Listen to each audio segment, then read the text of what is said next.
Boa noite, meus irmãos. Quero convidá-los a abrirmos aí as nossas Bíblias, o capítulo 3, o primeiro livro de Reis. Primeira Reis, capítulo 3, vamos ler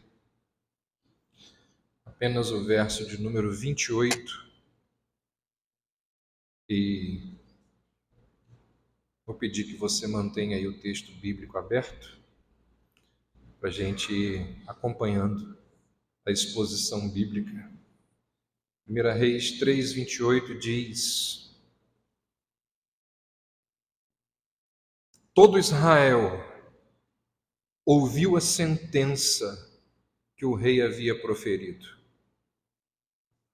e todos tiveram profundo respeito ao rei, porque viram que havia nele a sabedoria de Deus para fazer justiça. Uma vez, um viajante do deserto, já viajou pelo deserto? Eu não, mas dizem que às vezes tem umas bifurcações meio estranhas no deserto. Se você pegar um caminho errado, e um viajante do deserto chegou numa dessas bifurcações e ele não sabia para onde ir. E tinham dito para ele que naquela região ali existiam dois homens, um que sempre dizia a verdade e o outro que era um mentiroso patológico, adorava mentir. E um desses homens estava exatamente ali naquela bifurcação e se colocou à disposição para ajudar. Qual é o problema? Você já sabe, né?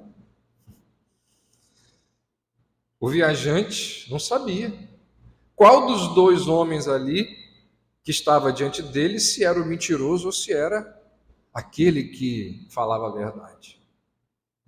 Qual era o homem? Como que ele saberia se a orientação que seria dada a ele de fato era confiável? O que ele poderia perguntar àquele homem que estava diante dele para saber qual o caminho certo que ele devia apanhar? E esse dilema tem uma resposta muito simples, uma solução muito simples. O viajante só precisava fazer aquele homem que estava diante dele a seguinte pergunta: se eu pedisse orientação ao outro homem,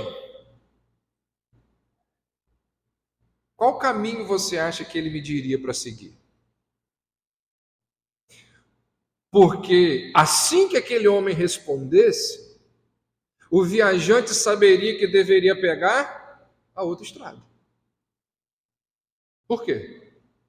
Porque se ele estivesse falando com o mentiroso, com certeza o mentiroso ia levar ele para o lugar errado. Agora, se ele estivesse conversando com um homem que fala a verdade, ele tinha certeza de que ele descobriria a verdade sobre a mentira do outro homem. De um modo ou de outro, haveria uma mentira na orientação que seria dada, de modo que o viajante saberia que deveria pegar o outro caminho. Dilema difícil, resposta fácil. Dilema complicado, resolução simples. E é muito bom quando nas nossas vidas nós estamos diante de um problemão e alguém vem e diz: por que você não faz isso? Nunca tinha pensado nisso. Simples. Existe uma história na Bíblia que oferece uma solução extremamente simples para um problema dificílimo. E esse dilema, ele não pôde ser resolvido diferentemente da historinha que eu iniciei contando, esse dilema não pôde ser respondido mediante a pergunta certa. Porque, mesmo depois das perguntas serem feitas e serem respondidas, o dilema permanecia ali. E o contexto desse dilema e da solução desse dilema é essa sabedoria encantadora, engenhosa, extraordinária de Salomão. O que nós vimos semana passada? Primeira parte do capítulo 3 de 1 Reis. Deus apareceu para Salomão, assim que ele assume o trono, e diz assim para ele: me pede o que você quiser que eu vou te dar. E Salomão, diante do desafio enorme que tinha pela frente, ele virou e pediu ao Senhor: me dê sabedoria, para eu poder governar o reino com justiça, para eu poder ser sábio diante das demandas que certamente estarão diante de mim. Isso foi o que nós vimos na primeira parte do capítulo 3. E aí, o que a Bíblia faz? Na segunda parte do capítulo 3, nos mostra um dilema impressionante que revela essa capacidade, essa sabedoria que Deus acabara de conceder a Salomão. Ele pede sabedoria para governar Israel, Deus se agrada do pedido, Deus concede a ele sabedoria, e a segunda parte do capítulo mostra o quê? Essa sabedoria que ele pediu sendo posta à prova, num dilema complicadíssimo que era a custódia de uma criança. Assim como outras questões que chegavam ao rei. Esse famoso processo judicial aqui foi extremamente complicado. Ninguém em todo o reino de Israel sabia o que fazer. Não existiam ali advogados, não existiam ali representantes legais envolvidos no caso. O que tinha era uma mulher contra outra. E quando tem uma mulher contra outra,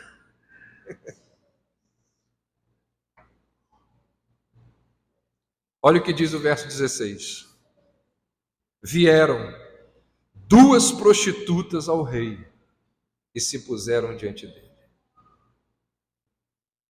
A Bíblia, ela dá voz a essas mulheres.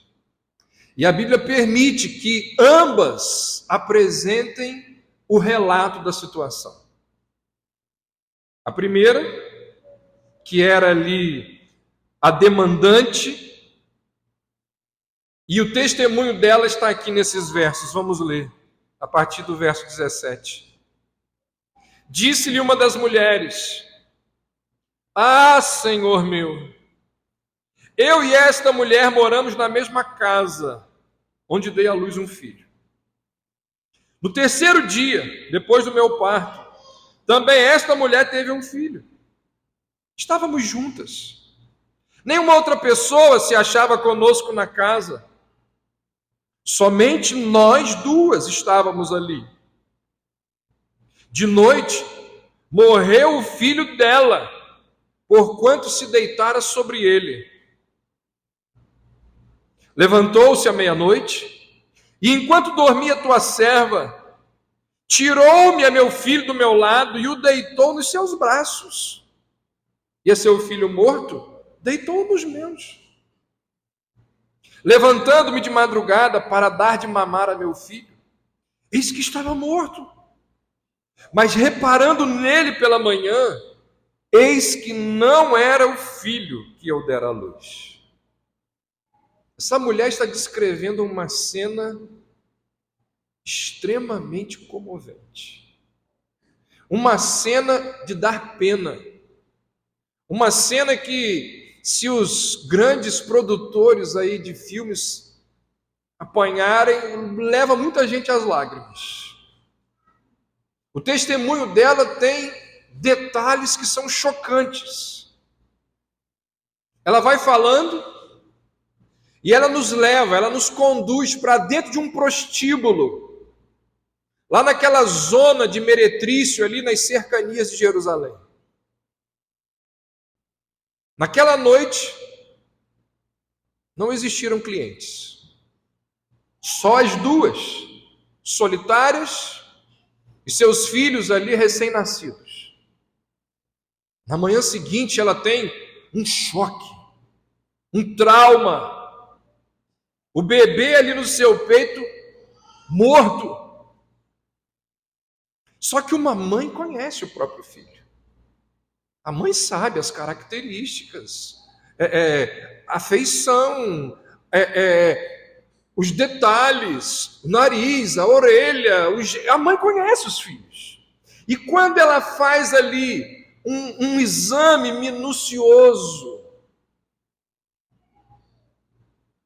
porque lembra, não tem energia elétrica aqui.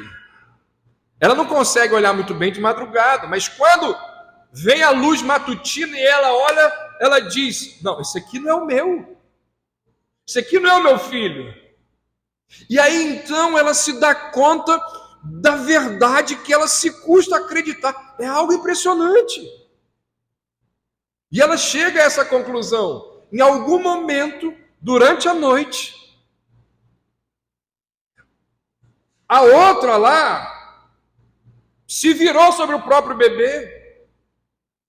Um caso terrível de morte por negligência. Não percebeu que a criança estava ali. Às vezes acontece, até hoje em dia.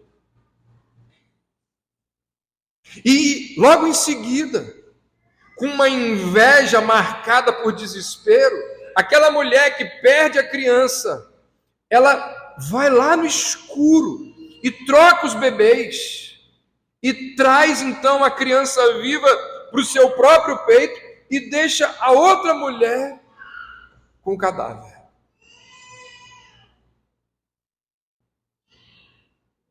Nesse momento da narrativa, a outra que estava ali ouvindo interrompe. Eu quero contar a minha versão. É assim que todo julgamento funciona. A pessoa que é acusada tem a possibilidade de se defender. Então eu quero contar a minha versão.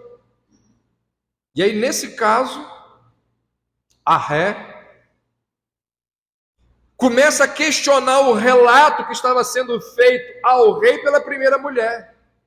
Mas teimosamente ela insiste que o bebê vivo era dela. Não, senhora, não. A criança viva é minha. A morte é sua. E aqui chega primeiro e apresenta o primeiro relato, diz: nada disso. Olha aí o verso 22. Então disse a outra mulher: não, o vivo é meu filho, o teu é o morto. Porém essa disse: não, o morto é teu filho, o meu é o vivo. Você já entendeu o que está acontecendo aqui, né? Uma gritaria doida. Uma acusando a outra. Não, e obviamente que o relato bíblico ele é sucinto, mas você imagina os detalhes disso aqui, a cena disso aqui. Quanto xingamento que não deve ter tido. Quanta acusação. Nada disso. E começa a brigar uma com a outra, e aquele julgamento ali, certamente que degenerou em gritaria, em discussão para lá e para cá. E nós estamos aqui diante de uma situação extremamente lamentável. E todas as pessoas envolvidas nessa história merecem a nossa compaixão. Todas elas. Inclusive a que fez o que não devia ter feito. A gente sente compaixão dessa mulher que teve o seu filho roubado durante a noite e que agora, desesperada está, sem saber se vai ter o filho de volta. E no desespero dela, a gente consegue enxergar a dor e a tristeza de cada mãe que teve seu filho levado embora e nunca mais viu. Que dor, que tristeza que essa mulher devia estar sentindo. Agora, se nós tivermos um coração compassivo, não é que a gente concorda, claro que não, mas a gente também pode ter pena, uma compaixão daquela mulher que estava sendo acusada daquele crime hediondo, que aquilo ali que ela fez é um sequestro de crianças. Porque deve ter sido horroroso para ela. Acordar no meio da noite e descobrir que o filho estava morto e a razão disso ter sido ela. Num descuido ali, ela mesmo ter matado o filho. Imagina a dor dessa mulher. E nós temos aqui também Salomão, que é digno de pena. Como que se resolve um caso como esse? Porque, de acordo com a lei de Moisés, que era a lei a qual Salomão devia se submeter, de acordo com a lei de Moisés, uma única testemunha não é suficiente para confirmar a acusação contra o outro. A lei de Moisés diz que apenas com base no testemunho de 2 pessoas, 3 pessoas, é que se pode confirmar uma situação. Só que nesse caso, não tem outra testemunha. As 2 mulheres estavam ali e o texto faz questão de nos dar esse detalhe exatamente para mostrar o problema no qual Salomão se encontra. O texto faz questão de dizer, estavam as 2 sozinhas, porque Salomão agora não tem o testemunho de mais ninguém, ele só tem o testemunho de uma, e diante da lei não vale, tem que ser 2 ou 3, ou seja, era a palavra de uma contra a palavra da outra. Você já lidou com situações assim? Você não tem mais nenhuma testemunha, é a palavra dela contra a palavra do outro. É um negócio complicadíssimo.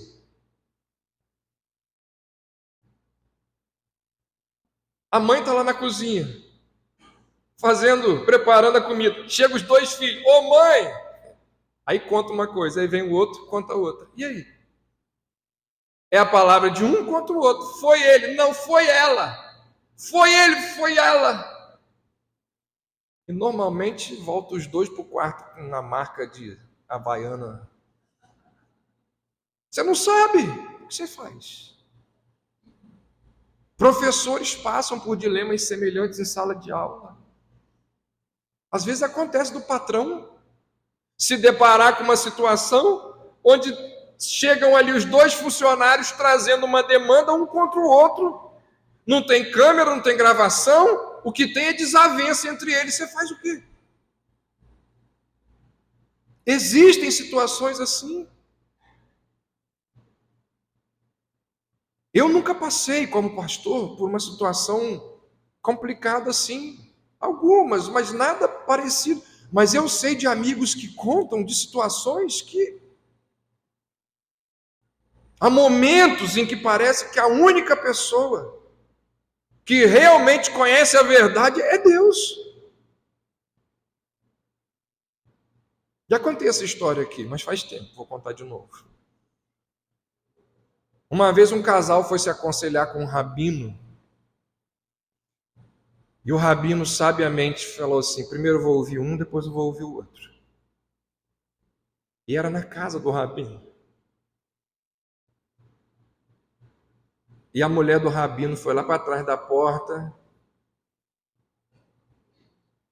gostava de uma fofoca. Aí o homem foi, falou, da hora que ele terminou de falar, o rabino disse assim, você tem razão, coberto de razão.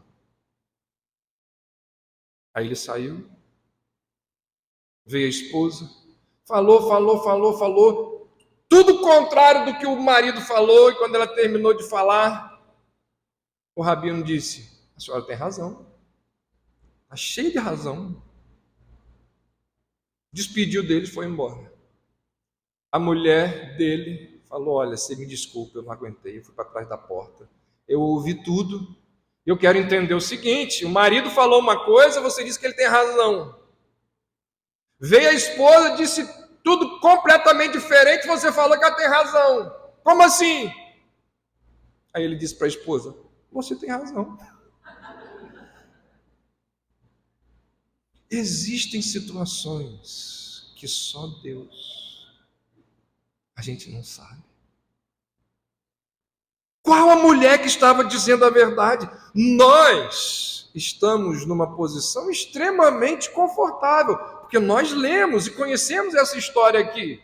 Mas você imagina Salomão, a corte, porque situações assim, de julgamento, os reis faziam diante da corte, diante de pessoas, as pessoas estavam olhando e o texto diz isso. O que Salomão faz? Quem ali, qual das duas estava dizendo a verdade? Era uma situação delicadíssima, envolvia vida. E é um teste dos maiores para testar a sabedoria que Deus concedeu a esse homem, mencionado nos versos anteriores. Será que de fato ele teria essa capacidade de discernir entre o bem e o mal nesse caso? Será que ele conseguiria descobrir a verdade? Será que ele conseguiria dar um veredito justo?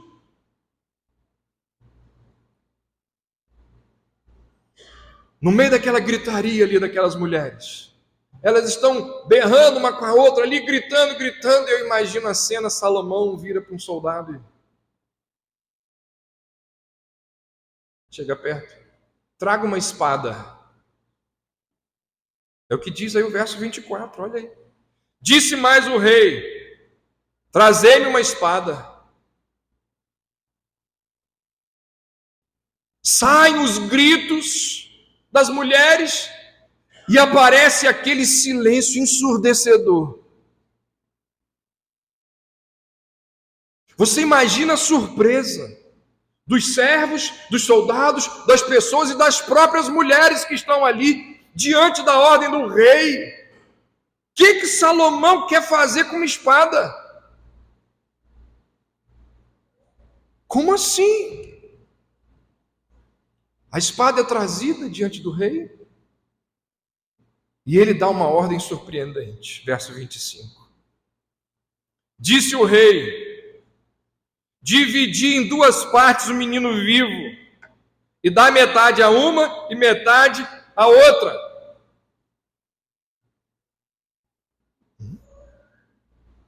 Quê? Imagina o povo. Mas como assim? Corta no meio. Dá metade para uma, metade para outra. Problema resolvido, vai embora para casa. Isso não é sabedoria, isso é loucura. Não tem sabedoria aqui, tem insanidade. Essa é uma decisão judicial extremamente brutal. Só que existe uma lógica por trás daquela aparente loucura do rei.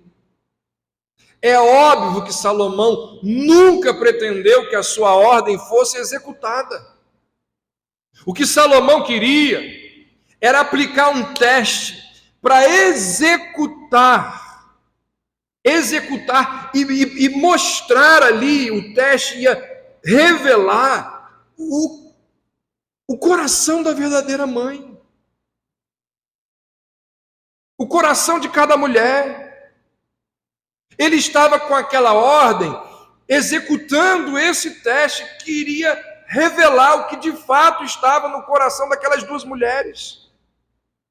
E o texto diz que o teste teve um efeito imediato. Porque a primeira mulher, diante da ordem do rei, ela reage. Ela quase que não espera ele terminar a frase e ela já vai dizendo assim, olha aí o verso 26. Então a mulher cujo filho era o vivo falou ao rei. E olha que a Bíblia faz o comentário. Não sei se na sua versão aí tem o parêntese. É um comentário da pessoa que escreve o texto. Porque o amor materno se aguçou por seu filho e disse: Ah, Senhor meu, dá-lhe o menino vivo e por modo nenhum mateis. A mãe, quando ouve o que Salomão pretendia fazer, o instinto maternal toma conta dela. E ela se propõe a fazer qualquer coisa para salvar o filho. Ela está disposta a entregar o filho para aquela mulher que estava lhe causando tanto mal. Mesmo que isso viesse a salvar a vida do filho, poderiam arrancar o coração dela, desde que mantivesse o filho vivo. Então ela grita e ela diz: não, pelo amor de Deus, entrega para ele, para ela, mas deixa meu filho vivo. Ela se decide por aquele sacrifício, aquele tipo de sacrifício amoroso que nós vemos em muitas mulheres.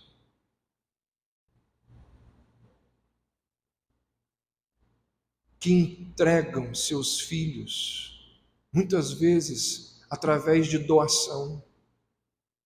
Não são poucas, não foram poucas as mulheres ao longo da história que, sem condições nenhuma de educarem os seus filhos, de tomar conta dos seus filhos, elas estão dispostas a sofrer a perda do filho para oferecer a essas crianças uma chance melhor de vida. Irmãos, isso já aconteceu aos montes na história. Quem conhece um pouquinho da história da humanidade sabe que algumas civilizações passaram por problemas tão complicados, por situações tão desesperadoras, que os pais, para poder salvar a vida do filho, vendiam o filho como escravo, porque o filho ia morrer. Como escravo, pelo menos ele ia ter condições de sobreviver. Nos lembra também pais, bons pais, são aqueles que se sacrificam por causa dos seus filhos. Bons pais são aqueles que abrem mão de um monte de coisas pela vida dos seus filhos.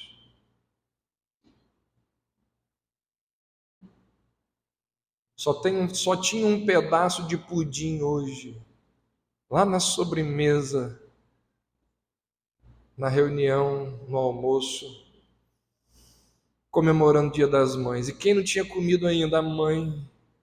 Mas vem o filho que já comeu 6 pedaços. E a mãe olha e diz: pode comer, meu filho. Quantas vezes pais e mães têm aberto mão de um monte de coisas?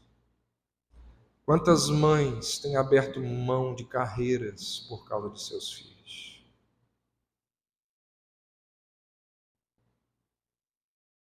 Quantas mães?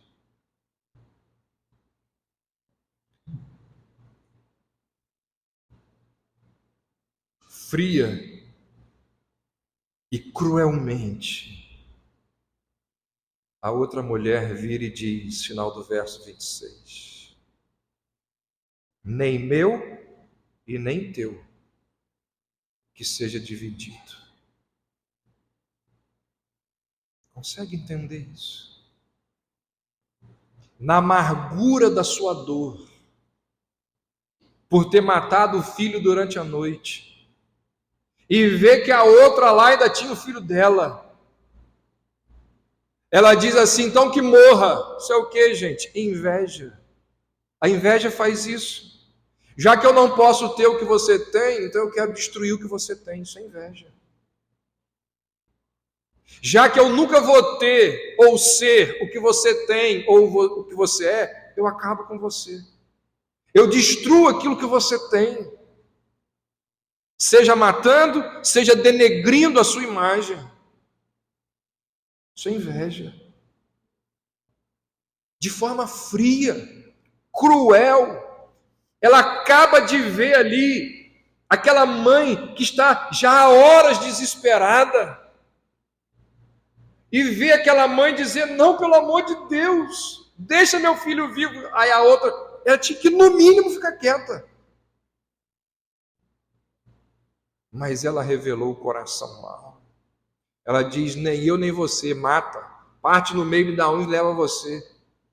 Se eu não posso ter o meu vivo, então que você também não tenha o seu. De forma terrível, ela vira para o rei e diz: vai em frente, usa a espada. O coração das duas foi revelado. Agora Salomão sabia o que precisava saber para resolver o dilema. Com ou sem testemunha, Salomão sabia. Agora ele poderia dizer qual mulher era a mãe da criança. E aí então ele diz, olha aí, verso 27. Então respondeu o rei: dá primeiro o menino vivo e não o matem, porque ela é a mãe. Uma intuição brilhante, um discernimento sábio. O rei cria um teste que revela aquilo que está no coração de cada uma daquelas mulheres. O que nós temos aqui? Uma solução simples para um problema difícil. Solução simples para um problema complicadíssimo. Salomão salva a criança e coloca aquela criança novamente nos braços da mãe.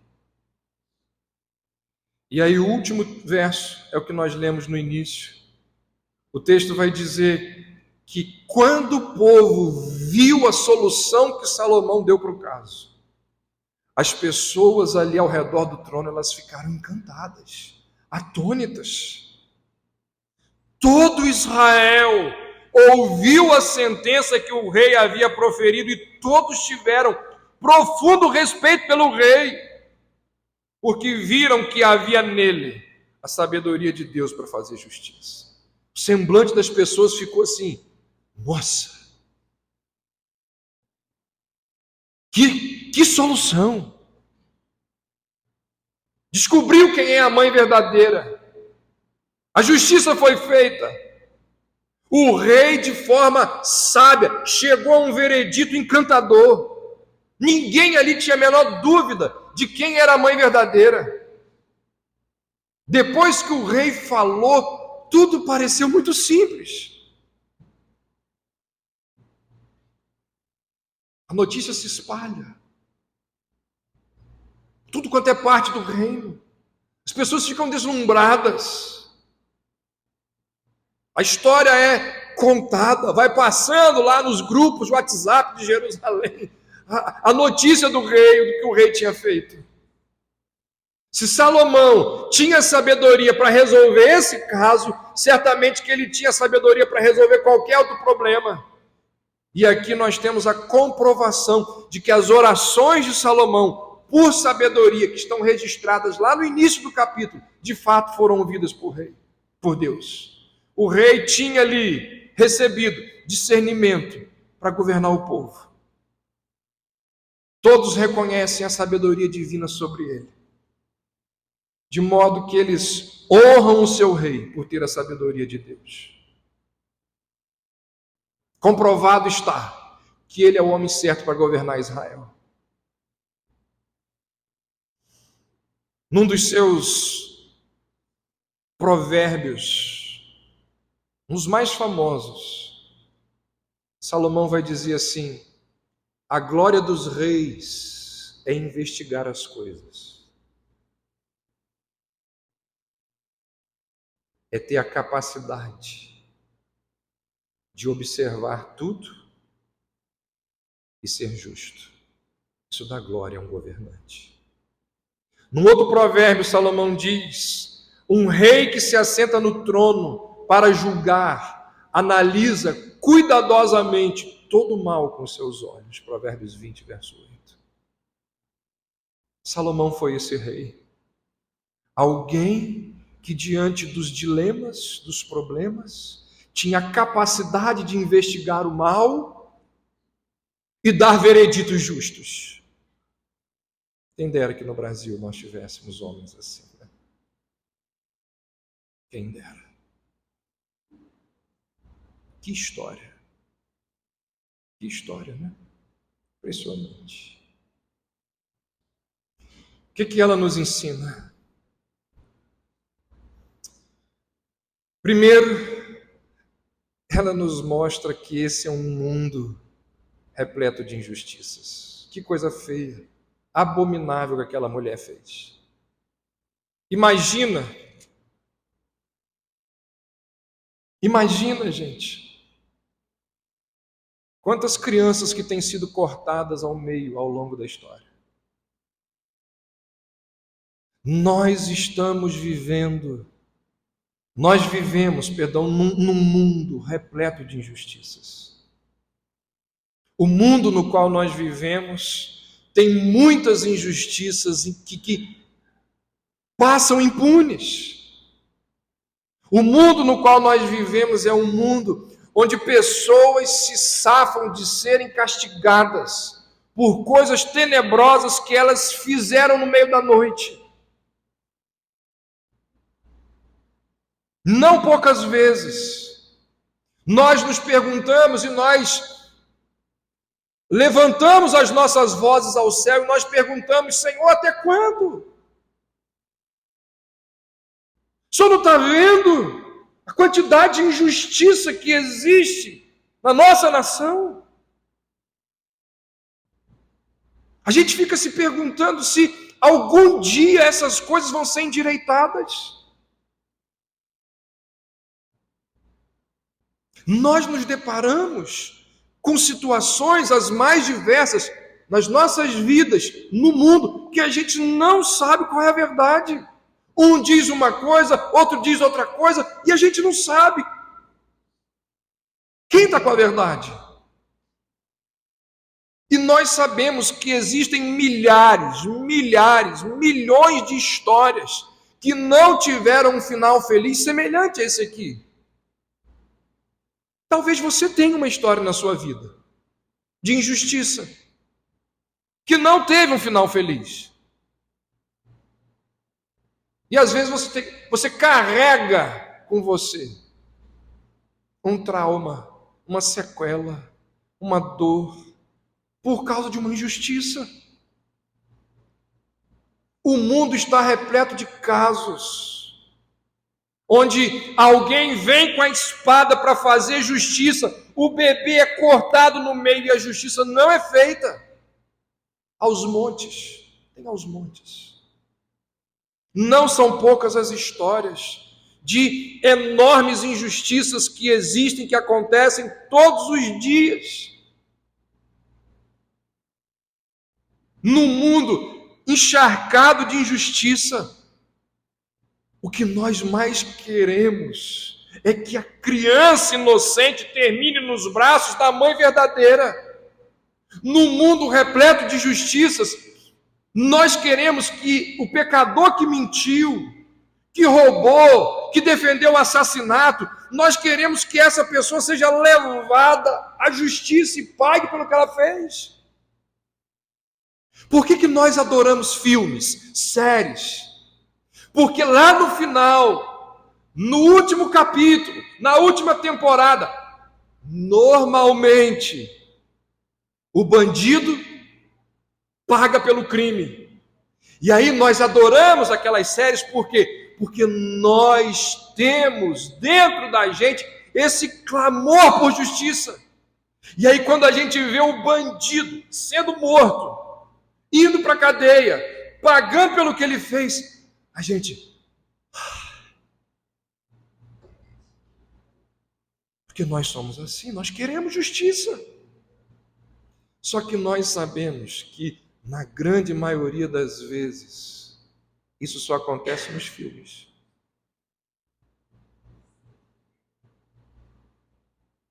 Pode ser que nessa vida a justiça venha a ser feita ou não. Mas a Bíblia diz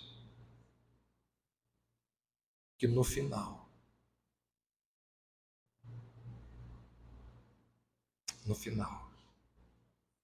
a justiça vai ser feita. A Bíblia descreve o dia do juízo. A Bíblia fala desse dia. E a Bíblia diz que naquele grande dia, Deus julgará os segredos de todos os homens por meio de Jesus Cristo. Romanos 2, verso 16. Deus julgará os segredos dos homens por meio de Jesus Cristo. Aquelas coisas que ninguém sabe, pouquíssima gente sabe. Ele sabe. No dia do juízo final, aquilo que aconteceu com a segunda mulher vai acontecer com todos os inimigos de Deus. Para surpresa e para consternação deles, os pecados deles serão revelados, inclusive os crimes cometidos contra crianças no meio da noite, aqueles que ninguém viu. A Bíblia diz que Cristo vai desmascarar as motivações secretas de cada coração caído, corrupto, da mesma maneira com que Salomão revelou o coração daquelas duas mães. Da mesma forma como Salomão, ali com toda a sua sabedoria, revelou o coração daquelas mães, a Bíblia diz que Cristo vai revelar aquilo que está escondido e que ninguém sabe no coração de todas as pessoas. No dia do juízo final, as obras pecaminosas que nunca foram descobertas se tornarão conhecidas diante da clara luz do dia eterno de Deus. Paulo vai dizer, lá em 2 Coríntios 5, todos nós iremos comparecer diante do tribunal de Cristo, para que cada um receba aquilo que lhe é devido por causa do que fez no corpo, seja o bem, seja o mal. Há pouco tempo, algumas semanas atrás, nós encerramos Eclesiastes, e lá no final, capítulo 12, verso 14, Salomão diz assim: Deus há de trazer a juízo todas as obras, as que estão escondidas, quer sejam boas, quer sejam más.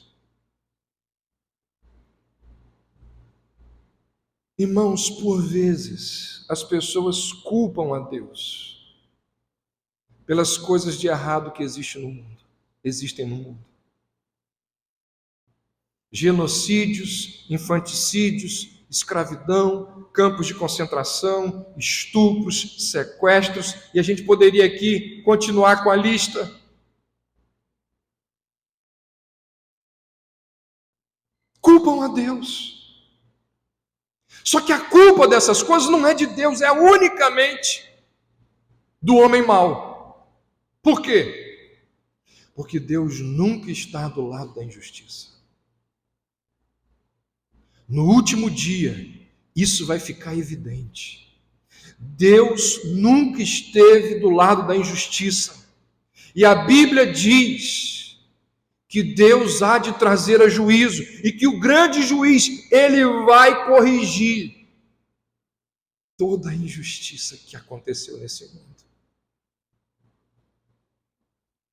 Tem injustiça feita contra você?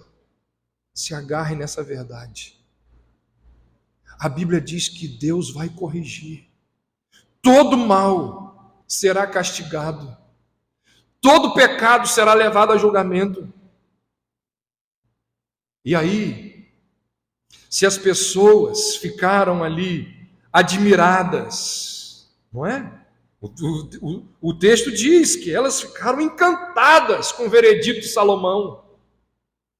Se elas ficaram encantadas com o veredito de um caso complicadíssimo, você imagine quanto maior honra Jesus vai receber, porque ele, diz a Bíblia, ele vai corrigir cada caso de injustiça que existe nesse mundo.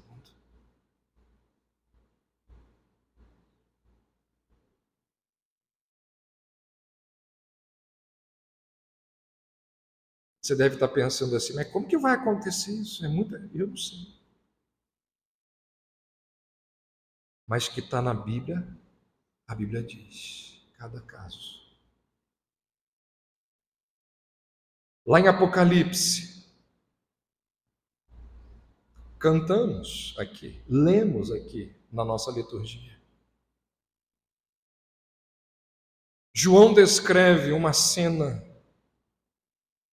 em que o povo de Deus está cantando, em que o povo de Deus, junto com os anjos, eles estão adorando ao Senhor.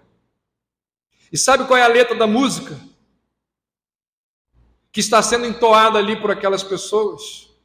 A letra diz: aleluia, a salvação, a glória e o poder pertencem ao nosso Deus. Aleluia, a salvação, a glória e o poder pertencem ao nosso Deus. E sabe por que o povo está dizendo isso? O próximo verso responde. Diz assim: porque os seus juízos são justos e verdadeiros. São justos e verdadeiros. Deus, irmãos, um dia se agarre nessa verdade. Deus um dia vai corrigir esse monte de injustiça que a gente vê por esse mundo aí.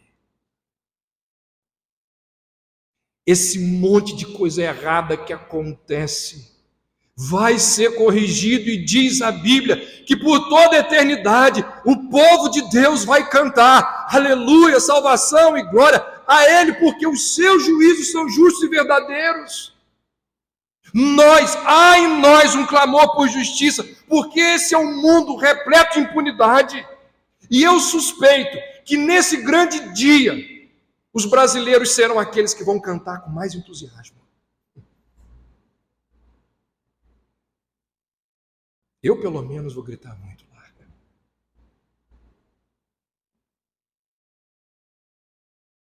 A justiça de Deus vai ser feita. A justiça de Deus, diz a Bíblia, ela faz com que as pessoas se sintam extremamente desconfortáveis. Extremamente. O ser humano, ele fica extremamente desconfortável diante da justiça de Deus. Por quê? Porque nós temos feito coisas que a gente não devia ter feito.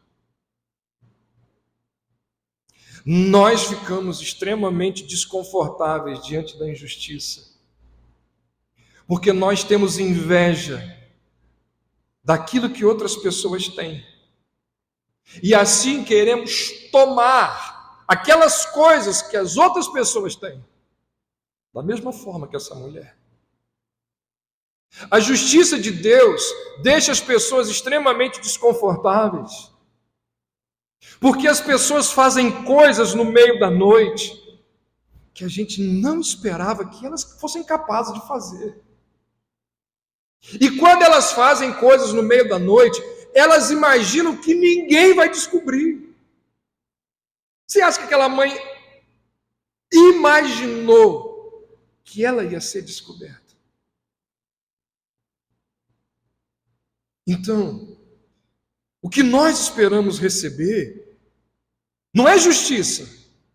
O que nós esperamos receber é misericórdia. Porque a gente fica desconfortável. E a gente quer isso, o que a gente mais quer, por causa das coisas erradas que nós fazemos, o que nós esperamos receber é misericórdia. Por mais que queiramos que outras pessoas recebam aquilo que elas merecem, lá no fundo nós sabemos que aquilo que precisamos não é o que nós merecemos, mas o que nós precisamos é da misericórdia de Deus. Qual é a definição de misericórdia? É não dar aquilo que se merece. Merece, mas não tem misericórdia, não acontece sem misericórdia. E essa história aqui ela nos fala de justiça, mas ela também nos fala de misericórdia. Por quê?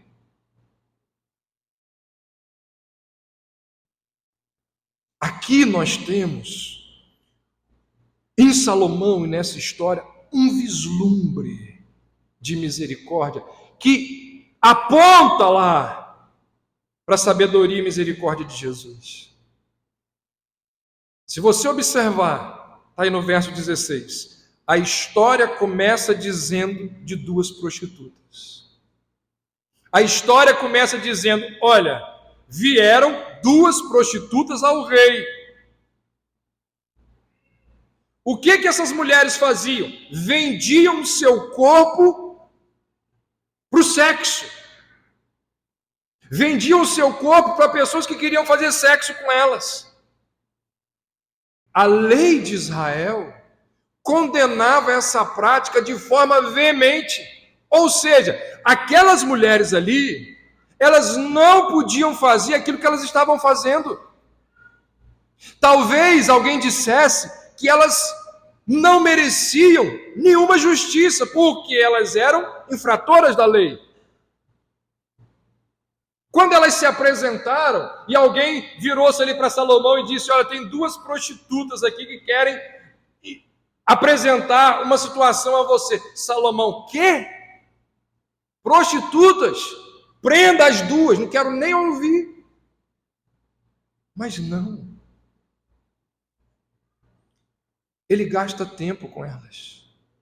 Ele concede atenção àquelas mulheres. Ele dá voz às mulheres. Ele ouve atentamente. Ele trata delas como pessoas importantes. Ele demonstra misericórdia. Ele exerce justiça. Ele protege aquela mãe da injustiça.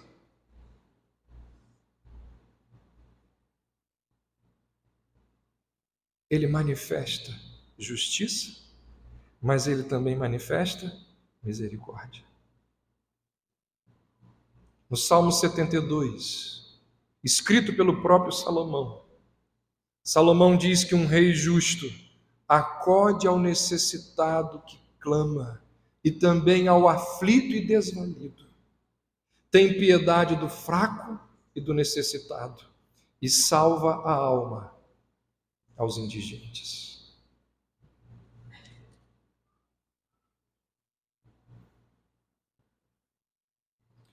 Vou dizer uma coisa para você.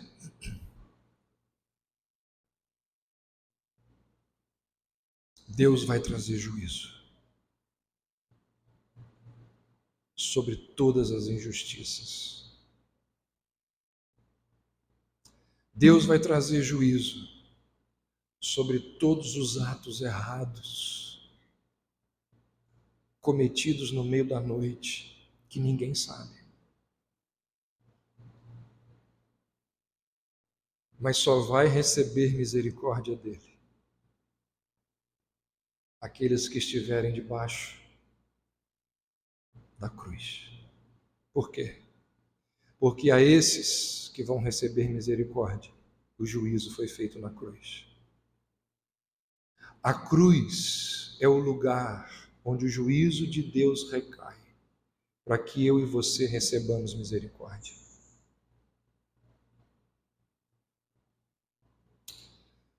Problemas difíceis, soluções simples. Só Deus é capaz. Quem deu a sabedoria a Salomão? Deus. Problemas complicadíssimos, soluções simples. Só Deus é capaz. Qual é o maior problema do mundo? A Bíblia diz qual é o maior problema do mundo: o pecado. Não existe no mundo nenhum problema maior que o pecado. Foi o pecado que transformou esse mundo naquilo que ele é. E como que Deus poderia manter a sua perfeita justiça e ao mesmo tempo mostrar misericórdia aos pecadores? Como poderia um Deus justo justificar pessoas ímpias? A Bíblia diz que Deus resolveu esse dilema ao enviar Jesus para morrer na cruz e receber sobre ele a espada da justiça divina. Lá na cruz, a espada de Deus cravou o coração do Filho, e o preço da nossa culpa foi pago com o sangue de Cristo derramado, para que nós pudéssemos receber a misericórdia do Senhor. A cruz é a solução simples de Deus. Certamente que simples para nós, porque foi muito custosa para o nosso Salvador. Então, o que eu quero dizer para você, baseado nessa história impressionante, não importa quão difícil seja uma situação, nós devemos mostrar às pessoas a solução divina, que é Jesus Cristo, a sabedoria de Deus. Não importa qual a situação seja, das mais complicadas, qual é a solução para elas? Jesus Cristo, a sabedoria de Deus. Que Deus nos ajude a crermos e a vivermos a partir dessas verdades, porque elas hão de consolar, elas hão de orientar, de guiar os nossos corações, as nossas decisões. Que assim seja na minha vida, na sua vida, que saiamos daqui com a certeza de que Deus há de recompensar, Deus há de julgar, Deus há de corrigir as injustiças. Ele é um Deus justo, Ele é um Deus santo, Ele não vai deixar passar impune, mas com a certeza também da misericórdia, que recairá sobre nós, não por causa da gente, mas por causa daquilo que Cristo realizou na cruz. Vamos orar? Deus bendito, louvamos o Teu nome, pela Tua palavra que nos é tão preciosa. Bendizemos, ó Deus, ao Senhor por essas verdades que tanto abençoam as nossas vidas. Obrigado, Senhor, pela certeza de que um dia as coisas serão colocadas nos seus devidos lugares. E como nos disse João, o Teu povo, para todo sempre, por toda a eternidade, estará cantando que a glória, a honra e o louvor devem ser dados a Jesus Cristo, porque os seus juízos são justos e verdadeiros. Ó Deus, a Cristo, o justo juiz, aquele que julga com sabedoria sobre todas as coisas, conhecendo todos os detalhes, a Ele seja a honra, o louvor e a glória para todo sempre.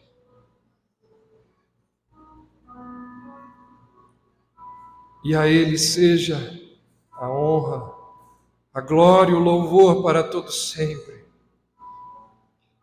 porque os juízos do Senhor não virão sobre nós. Foram lançados todos sobre Ele, de forma que não chegará em nós, porque chegou nele. E é por isso que nós dizemos que Ele é o nosso Redentor. E é por isso que nós dizemos que Ele é o nosso Salvador. O castigo que nos traz a paz estava sobre Ele. A Ele seja a honra, a glória e o louvor para todo sempre.